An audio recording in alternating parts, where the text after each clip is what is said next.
കേരള സർവകലാശാല രജിസ്ട്രാറെ സസ്പെൻഡ് ചെയ്തതിനെതിരെ പ്രതിഷേധം ശക്തമാകുന്നതിനിടെ ഗവർണർ രാജേന്ദ്ര ആർലേക്കർ ഇന്ന് കണ്ണൂരിൽ തളിപ്പറമ്പ് രാജരാജേശ്വര ക്ഷേത്രത്തിൽ നിർമ്മിച്ച വെങ്കല ശിവശില്പം അനാച്ഛാദനം ചെയ്യാനാണ് ഗവർണർ എത്തുന്നത്. ഗവർണർക്കെതിരെ SFIയുടെ പ്രതിഷേധത്തിന് സാധ്യതയുള്ളതിനാൽ കനത്ത സുരക്ഷയാണ് പോലീസ് ഒരുക്കിയിട്ടുള്ളത്. അരുൺ പൂപ്പറമ്പ വിവരങ്ങളുമായി ചേരുന്നുണ്ട് കണ്ണൂരിൽ നിന്ന്. അരുൺ, കേരള സർവകലാശാല VC സ്വീകരിച്ച നടപടി, രജിസ്ട്രാറെ സസ്പെൻഡ് ചെയ്തുകൊണ്ടുള്ള നടപടി, അത് ഒരു ഗവർണർ സർക്കാർ പോരിൻ്റെ ഏറ്റവും ഒടുവിലെ അധ്യായമായി നിൽക്കുന്നുണ്ട്. അത് ഇപ്പോൾ തന്നെ പ്രത്യക്ഷ പ്രതിഷേധങ്ങളിലേക്ക് കടന്നിട്ടുണ്ട്. ഇന്നലെ താൽക്കാലിക VCയെ തടയുന്ന നടപടിയിലേക്കൊക്കെ SFI കടന്നിരുന്നു. തെരുവിലേക്ക് പ്രതിഷേധമെത്തുമ്പോൾ ഒരുപക്ഷെ വലിയ പ്രതിഷേധത്തിന്, മുമ്പ് ആരിഫ് മുഹമ്മദ് ഖാന്റെ കാലത്ത് കണ്ടതുപോലുള്ള സമാനമായൊരു പ്രതിഷേധത്തിന് സാധ്യതയുണ്ട്.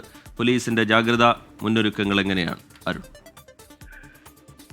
അറിയിച്ചിട്ട് സൂചിപ്പിച്ച പോലെ തന്നെ കേരള സർവകലാശാല രജിസ്ട്രാറെ സസ്പെൻഡ് ചെയ്തതിന് പിന്നാലെ വ്യാപക പ്രതിഷേധമാണ് ഗവർണർ രാജേന്ദ്ര അർലേക്കർക്കെതിരെ SFIയും അതോടൊപ്പം തന്നെ ഇടത് യുവജന സംഘടനകളൊക്കെ ഉയർത്തിക്കൊണ്ടുവന്നത്. തിരുവനന്തപുരത്ത് നമ്മൾ അത്തരം പ്രതിഷേധങ്ങൾ കഴിഞ്ഞ ദിവസങ്ങളിലെല്ലാം കണ്ടതാണ്. ഒടുവിൽ VC ചുമതലയുള്ള സിസാദ് തോമസിനെതിരെയും SFIയുടെ ഇന്നലെ പ്രതിഷേധം ഉണ്ടാവുകയും ചെയ്തിരുന്നു. അതുകൊണ്ട് തന്നെ ഈ പ്രതിഷേധം ഗവർണർക്കെതിരെ തുടരാനുള്ള സാധ്യതയാണ് പോലീസ് മുന്നിൽ കാണുന്നത്. അതിനിടെയാണ് ഗവർണർ ഇന്ന് കണ്ണൂരിൽ ഒരു പരിപാടിയിൽ പങ്കെടുക്കുന്നതിന് വേണ്ടി എത്തുന്നത്. തളിപ്പറമ്പ് രാജരാജേശ്വര ക്ഷേത്രത്തിൽ നിർമ്മിച്ച വെങ്കല ശിവശില്പം അനാച്ഛാദനം ചെയ്യുന്നതിന് വേണ്ടിയാണ് ഗവർണർ രാജേന്ദ്ര ആർലേക്കർ ഇന്ന് ഉച്ചയോടെ കണ്ണൂരിൽ എത്തുന്നത്.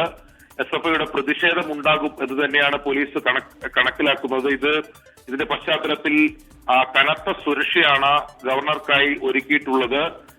400ഓളം പോലീസുകാരെ ഗവർണറുടെ സുരക്ഷയ്ക്ക് മാത്രമായി നിയോഗിച്ചിട്ടുണ്ട്. മട്ടന്നൂർ വിമാനത്താവളത്തിൽ അവിടെ ഉച്ചയോടെ ഗവർണർ വിമാനം ഇറങ്ങും. അതിനുശേഷം കണ്ണൂർ ഗസ്റ്റ് ഹൌസിലേക്കായിരിക്കും വരിക. വൈകിട്ടോടെയാണ് തളിപ്പറമ്പിലെ പരിപാടി ഉണ്ടാവുക. അങ്ങനെ ഗവർണർ കടന്നു പോകുന്ന വഴിയിലെല്ലാം പോലീസിന്റെ കനത്ത സുരക്ഷയുണ്ടാകും.